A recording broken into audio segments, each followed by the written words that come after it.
Jim Acosta is not a journalist. I mean, technically you could say there's a journalistic aspect to what he does, similar to what I do. But Jim Acosta is probably much more like a political commentator who just gets access to press events and then pretends to be a journalist. And CNN, they like it because the controversy generates ratings, but it's not real journalism. A little known secret, actually it's not really a secret, I've talked about it, is that many journalists behind the scenes really do not like Jim Acosta. I know because I know many journalists. I know people who have covered this White House stuff, who have covered politics. I've talked to people who are working in D.C., and they basically say behind the scenes, people roll their eyes about Jim Acosta. He gets in the way. He's annoying to many people who just want to ask questions. But of course, it's not just Jim Acosta. Other journalists have begun doing similar things where they try and do gotcha questions. Well, now Jim Acosta is getting torn apart for another silly gotcha question. But what's going on with the press, there's a bigger story here. Donald Trump is going to war over political speech on social media and how the media is handling, how like news networks are handling what he says. Everything he says is a lie. Joe Biden is ignored. It's basically the gist of it. Social media gives that free pass. But we're going to get started first talking about Mr. Jim Acosta. We got the story here from the Washington Examiner. Even the president of White House Correspondents Association thinks Jim Acosta is a bit much. A bit much, you say? No, he's awful. He's just trying to sell a book, man. Let's read this and see what the criticism is, but we have another story here. Check this out. They say, when the president of the White House Correspondents Association is concerned that one of its members is acting like an opinion journalist, it is probably time for that journalist to dial it back a notch. ABC News' Jonathan Karl sounds slightly annoyed by Jim Acosta's constant theatrics, writing in his new book, Front Row at the Trump Show, that the CNN White House correspondent's soapbox approach to journalism only adds credibility to President Trump's anti-media criticisms. Acosta frequently behaves like an opinion journalist, Karl writes, adding that this plays right into the explicit Trump strategy of portraying the press as the opposition party. No, it's not a strategy. It's what Jim Acosta is. That's why Trump is critical of him. That's why I'm critical of him, and many others are. It's because you won't kick the guy out. You will defend him. Oh, yes, the woman from One American News gets the boot because she asked an opinionated statement kind of question, softball to Trump. Fine. Get rid of Jim Acosta. He's not a journalist. And that Peter Alexander guy. These are people just trying to do gotcha shock moments for tabloid-style TV trash. So you want to know how Trump gets away with calling you guys the opposition party? It's when you don't step up and say, Jim, stop. There you go. CNN's trash. They're going to prop up Jim because he brings the ratings in. And then Jim goes and sells a book. We get how the game is played. No, that's why Trump's approval rating has been going up. And that's why the media is shutting down Trump's press events, because people are starting to see just how awful their staff really are and how it's your industry, your institutions that refuse to do anything about it. But it's not just this one guy. They say, I'll read a little bit more. They say this. The ABC reporter added in separate remarks to the Washington Free Beacon that a number of reporters have responded to the challenges of covering the Trump administration by editorializing rather than focusing on the difficult and mostly unglamorous work of reporting stories. A sub-theme of the book is those of us reporters make a mistake if they appear to be too much like an opposition to the president or the resistance. Karl, the current president of the White House, said, "That's not our job. We're not the opposition party. We're supposed to report and report aggressively on the president, but not go over the top." A good example of this sort of over-the-top behavior, Karl writes in his book, is when Acosta insisted on having former White House Press Secretary Sarah Huckabee Sanders answer whether members of the press are indeed the enemy of the people. Acosta suggested later on CNN that fellow journalists should gather outside the White House and chant, "We are not the enemy of the people." Karl calls it a soapbox moment. The dude is just trying to be on TV. And guess what? You know what, man? Karl, I don't care. Cry me a river.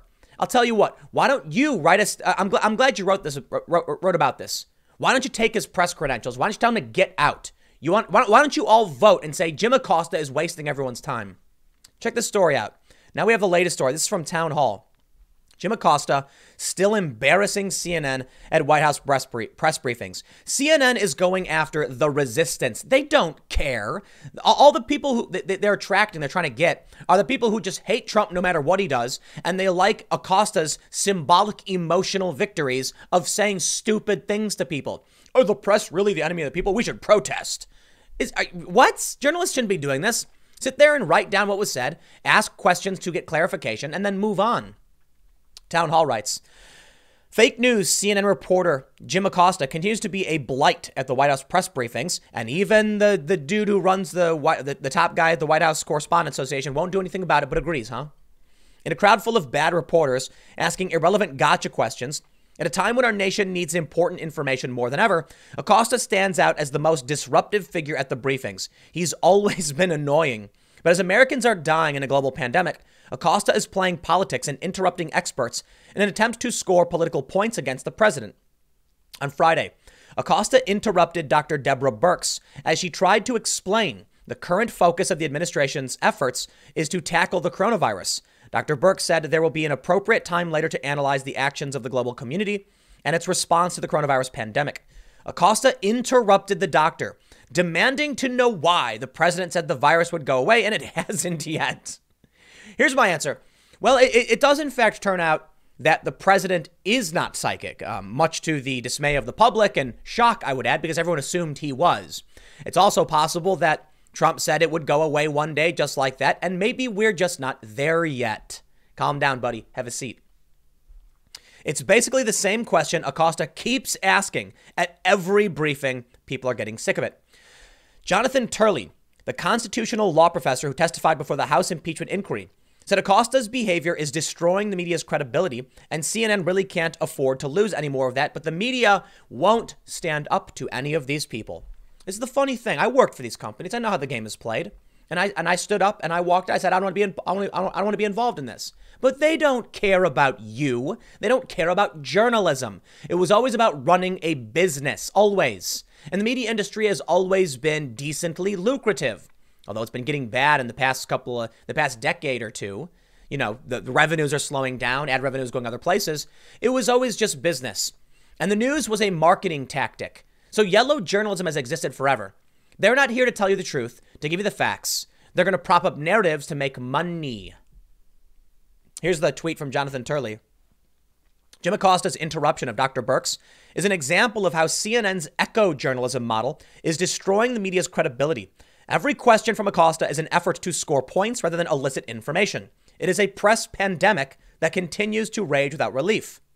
And they say Presser Turley is far from alone. Now, of course, it's going to be conservatives calling out Jim Acosta. And this is why you'll end up seeing people like, I don't know, Joe Rogan, me, Dave Rubin, the politically homeless, disaffected liberals, whatever you want to call it. I'm not here to play your stupid games.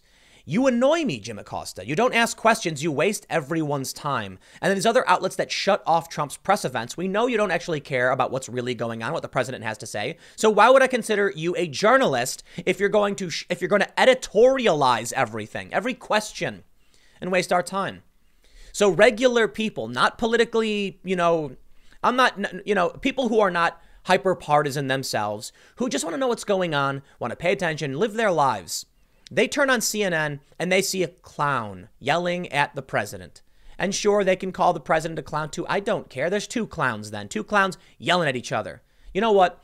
At least for now, Trump is talking about what's going on. But more importantly, he's got the task force around him. So when Dr. Birx is asking a question, you want to criticize Trump? By all means, please criticize the president. I'm not going to stand here. I don't care. You can say whatever you want about anybody. Jim Acosta, though, throwing these stupid gotcha questions at Dr. Birx. What are you doing? Dr. Birx is just a medical expert. He's here to tell us what's going on. Why are you wasting our time? Tell us what's happening. Tell us what we should be doing and tell us what we should expect. Stop complaining about something that happened months ago. Dr. Birx is right. She said there's a time for this. Not now. That's why Jim Acosta is a clown. He's a clown throwing clown questions at people. We see a few people, Ariel Davidson. Acosta asking why this pandemic wasn't predicted is probably the most foolish gotcha question I've ever seen. The situation is extraordinary, and these questions are massively unhelpful, my lord. Here we go. Arthur Schwartz says, it's ridiculous that his colleagues at CNN and the profession don't speak up. They're complicit. They don't like it. I know many of them don't like it. And I've seen quotes and I've heard the conversations and I've heard from friends. They really don't like it. But they're all such whiny little babies and they won't do anything about it. Why? Because Jim Acosta is CNN and nobody wants to rock the boat. So they'll just sit back and say, I'm not going to do anything. This is what I can't stand about most people. Stand up. Call it out. Stop being such a whiny little loser sitting there in the press room saying like, I'm mad that Jim Acosta is doing this, but I won't call him out. Yeah, he's going to keep doing it until you call him out. So why don't you grow a pair? Say, Jim, sit the F down. Nobody wants to hear your stupid BS. Almost get me swearing on this one. So let's move on from here, though, because Jim Acosta, what he does is part of a bigger problem we have in the entire media landscape. Check this out. Trump team picks fight with Twitter, TV networks over political speech. President is from the Hill. President Trump's re-election campaign is aggressively pressuring Twitter and broadcast outlets to sanction or pull misleading political attacks from Democrats, accusing the social media giant and the new media of using a double standard when it comes to policing political speech. The Trump campaign has long been the subject of intense scrutiny from fact checkers and reporters who have called out its false or misleading claims and sought to have the content removed from the airwaves or social media platforms. It's all opinion. It's all analysis. It's always opinion. It's really hard to get someone to just admit to facts, right? Framing is always an issue. There's ways you can tell the truth to actually mislead people. And I've gone over these things in great detail. I won't go through it now, but I will show you what Trump is really talking about and why Trump is correct. Joe Biden. Here's from PolitiFact. Video shows President Donald Trump saying COVID-19 is Democrats' new hoax. False. Ding, ding, ding, right there. False. Joe Biden, all the way in the red. Joe Biden launched his campaign on a lie, on a hoax, the Very Fine People hoax. And now we have PolitiFact calling him out for another hoax. And guess what? Will Twitter do anything about it? Nope. What about Trump? When Trump does basically the same thing? Yep. This is the problem I have, okay? There was a viral video that went around where Joe Biden says we can only re-elect Trump. And then it fades to black and everyone's like, haha, Joe Biden gaffed. What really happened is that Joe Biden said we can only re-elect Trump if, in fact, we engage in this circular firing squad. We've got to have a positive campaign. The sentence was snipped. Some people said it wasn't manipulated video. He actually said it. Well, he did, but give the full context. It's important. I'm not here to play games with anybody. I don't care if you're left or right. I'll call that out. So Twitter says it's manipulated media, and I say, oh, come on, Twitter. Because everybody does this all the time. Joe Biden did it. You did nothing about it. So they come after Trump. So I'll call out the right for putting this out, saying, here's the clarification. This is wrong. It's out of context. But why are they not going to go after Joe Biden? So my beef is not so much with, like, of course I'm concerned when, political ads are misleading or whatever. But here's the real problem. Joe Biden gets away with this. His campaign lies and gets away with it. PolitiFact calls it out. I'm seeing this stuff pop up on my Facebook page. I'm on my profile. I see all these people talking about it, saying, can you believe that the president called the virus a hoax from the start and now people are losing their lives? He's responsible. The president didn't. In fact, while the Democrats were impeaching him, he launched the task force and banned travel. Was it enough? No, it wasn't. Hindsight is 2020. I'm sure we all would love to look back and say someone could have done better. Fine. But the Democrats didn't do anything. So if your criticism is that Trump is doing a bad job, that's fine. I accept that's your opinion. Good. It means the Democrats did worse. So Joe Biden comes out and he plays this video. Here's what PolitiFact says.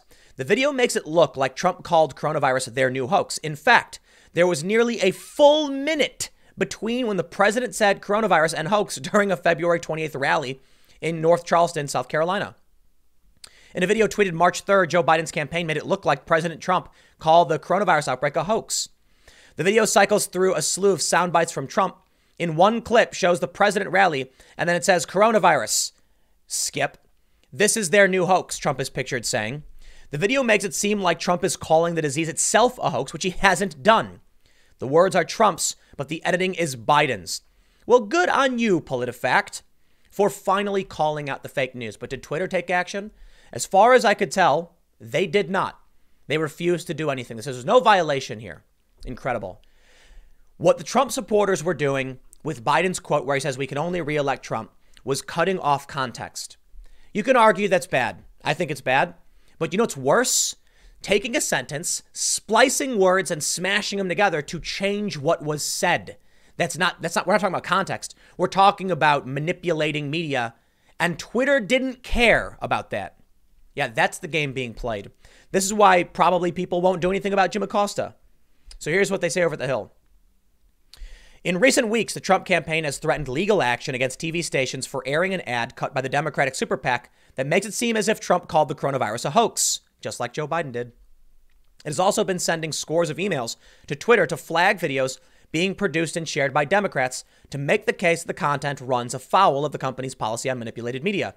And this week, the Trump campaign took the unusual step of producing a deliberately misleading clip of former Vice President Joe Biden calling the coronavirus a hoax with the sole purpose of testing Twitter to see if it would enforce its rules equally on the Trump and Biden campaigns. A very, very clever idea. And I'm willing to bet they don't care and they'll go after the Trump campaign. Everything indicates the Democrat donors who run Silicon Valley are intent on stacking the deck against President Trump's reelection, said Matt Wolking, a Trump campaign spokesman. Their lack of transparency is further evidence that this is politically motivated interference in the 2020 election.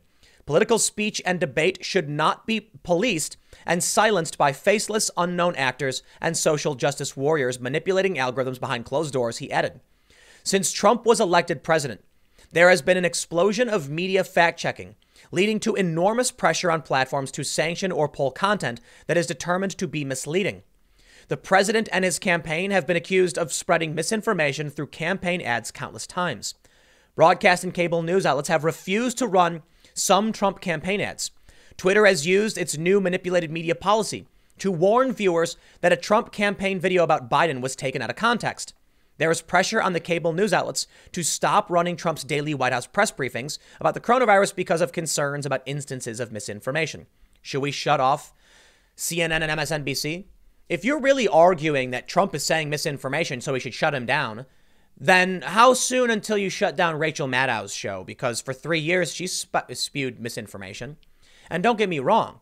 Some people will say, no, come on. We all thought there was something to the Russia thing. You know, hey, we were investigating. I'm talking about that. I'm talking about the stuff where she says that Russia might shut off the electricity to Fargo in the middle of winter. I'm talking about that kind of fringe conspiracy nonsense, which bred a whole bunch of lunatics on Twitter screeching about Russia coming to shut their power off. You want to argue that Trump, the Russia collusion investigation, all that stuff? I get it. There was an investigation underway. That's not what she was doing. She was spewing conspiracy garbage, misinformation.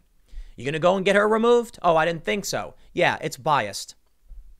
These competing efforts underscore the degree to which the campaigns will be battling over misinformation and what's factual ahead of the 2020 general election.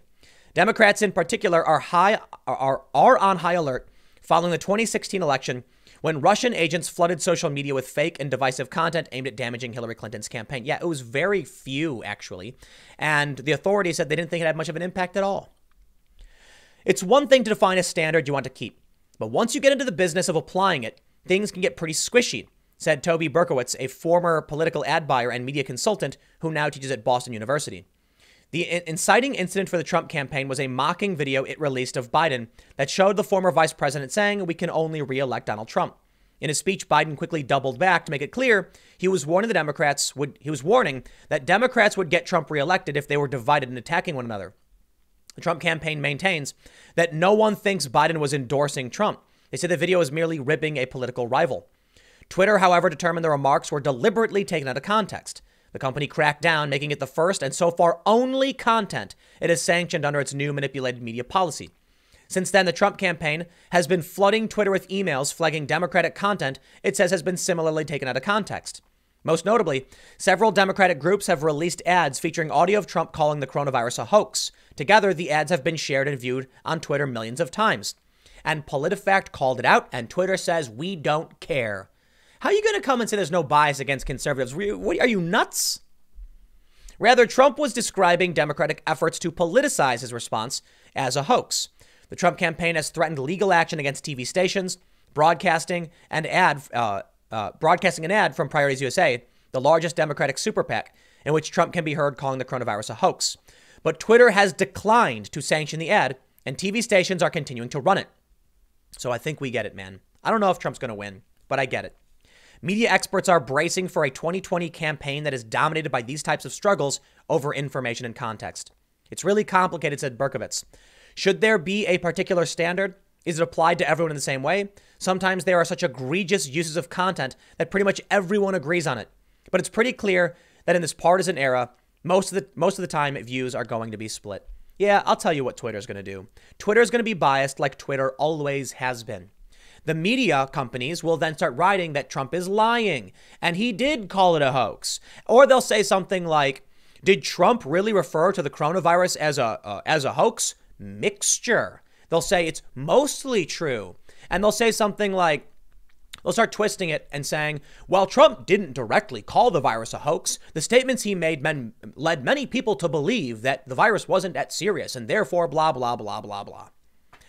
No matter what Trump says, it will be false. No matter what Biden says, they won't care.